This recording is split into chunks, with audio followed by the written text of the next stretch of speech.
සුබ දවසක්. කවදා හරි පොඩ්ඩක් හිතලා තියෙනවද අපි හැමදාම කරන සරලම දේවල් පිටිපස්සේ කොයි වගේ සංකීර්ණ කතන්දරයක් හැංගිලා තියෙනවද කියලා?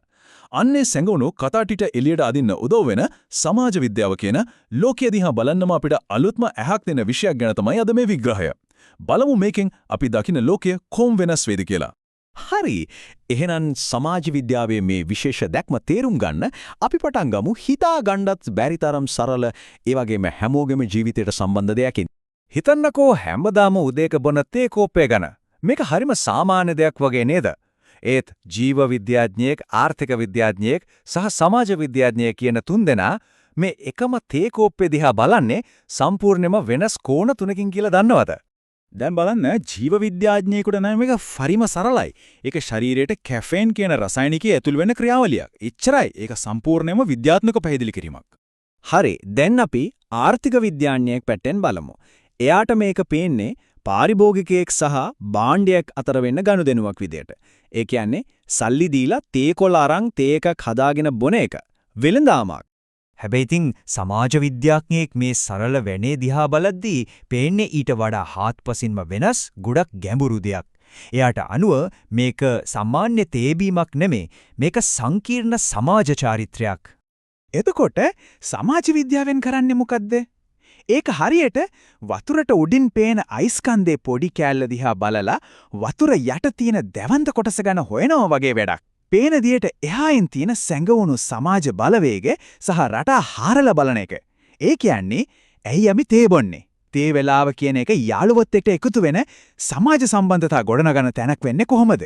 වැදගත්ම දේ තමයි මේ හැමදාම කරන පුරුද්ද පිටිපස්සේ හැංගිලා තියෙන සමාජ රටා මොනවද කියලා හොයන එක. හරි. දැන් අපි පොඩ්ඩක් බලමු සමාජ විද්‍යාව කියන මේ විෂය පටන් අරගෙන ඒකට අඩිතාලම දාපු ප්‍රධාන චරිත කවුද කියලා. හරි. එහෙනම් මුලින්ම අපිට හම්බ වෙන්නේ ඕගස්ට් කොම්ට්. සොෂියොලොජි එම් නැත්නම් සමාජ විද්‍යාව කියන වචනේ ලෝකෙට මුලින්ම හඳුන්වලා දුන්නේ මෙයාලා තමයි. අනේ ඒ නිසාම තමයි ඔහුව සමාජ විද්‍යාවේ පියා විදිහට හඳුන්වන්නේ. කොම්ට්ගේ අදහස ඇත්තටම මේ කාලයට අනුව පුදුම සහගතයි. එයා විශ්වාස කළා හරියට භෞතික ලෝකයේ කියන්නේ ස්වභාව ධර්මයේ පාලනය වෙන නීති තියෙනවා වගේ සමාජ පාලනය වෙන නීතිත් තියෙනවා. ඒ වගේම ඒ නීති විද්‍යාත්මකව හොයාගන්න පුළුවන් කියලා. ඊළඟට එමිල් ඩර්කයිම් සමාජ විද්‍යාව කියන එක නිකම්ම අදහසක් විදිහට තියන්නේ නැතුව ඒක විශ්වවිද්‍යාල මට්ටමේ විධිමත් අධ්‍යයන විෂයක් බවට පත්කිරීමේ ලොකුම ගෞරවය හිමි වෙන්නේ ඔහුට. ඩර්කයිම් වැඩිපුරම අවධානය යොමු කළේ අපෙන් පිටත තියෙන අපේ පාලනයෙන් තොර බලවේග ගැන. ඒ කියන්නේ නීති, සිරිත් විරිත්, ආගම වගේ බාහිර සමාජ බලවේග අපේ ජීවිත හැඩගස්වන්නේ කොහොමද කියන එක ගැන තමයි ඔහු ගැඹුරින්ම අධ්‍යයනය කළේ. හරි. දැන් අපි යොමු වෙමු මැක්ස් වෙබර් වෙතට. එයාගේ කෝණය ටිකක් වෙනස්. එයාගේ අවධානය යොමු වුණේ ලොකු සමාජ ව්‍යුහයට වඩා තනි පුද්ගලයාගේ පැත්තට. වෙබර් කිව්වා මිනිස්සු කරන දේවල් එලියෙන් බලාගෙන ඉඳලා විතරක් මදි කියලා ඒ ක්‍රියාවන් පිටිපස්සේ තියෙන අර්ථය.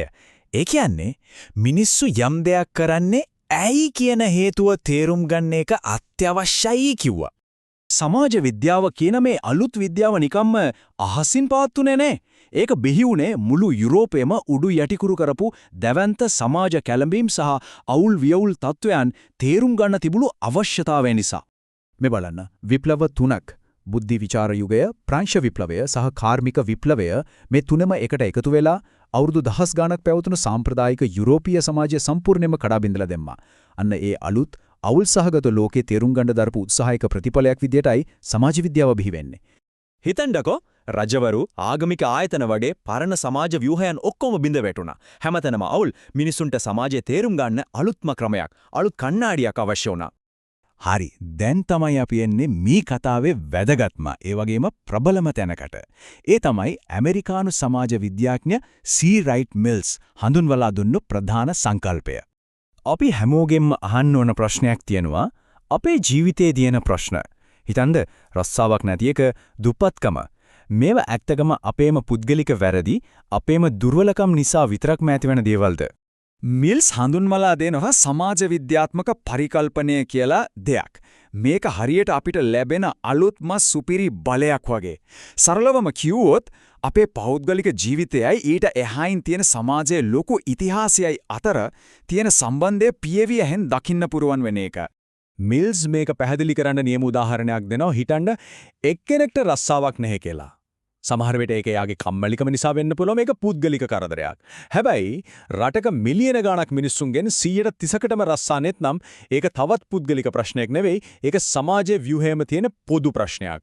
ඉතින් මේ විදියට හිතන එකේ මේ අලුත් කණ්ණාඩියෙන් බලන එකේ තියෙන ප්‍රායෝගික වැදගත්කම මොකක්ද? ඇයි මේක අපිට වැදගත් වෙන්නේ? බලමු. සමාජ විද්‍යාව අපිට ගොඩක් විදිහට උදව් වෙනවා. ඒක උගන්වනවා අපේ වටේ වෙන වේගවත් සමාජ වෙනස්කම් තේරුම් ගන්න, වෙන සංස්කෘතීන්ට ගරු කරන්න, ඒ වගේම දකින හැමදේම ඒ විදිහටම පිළිගන්නේ නැතුව ප්‍රශ්න කරන්න.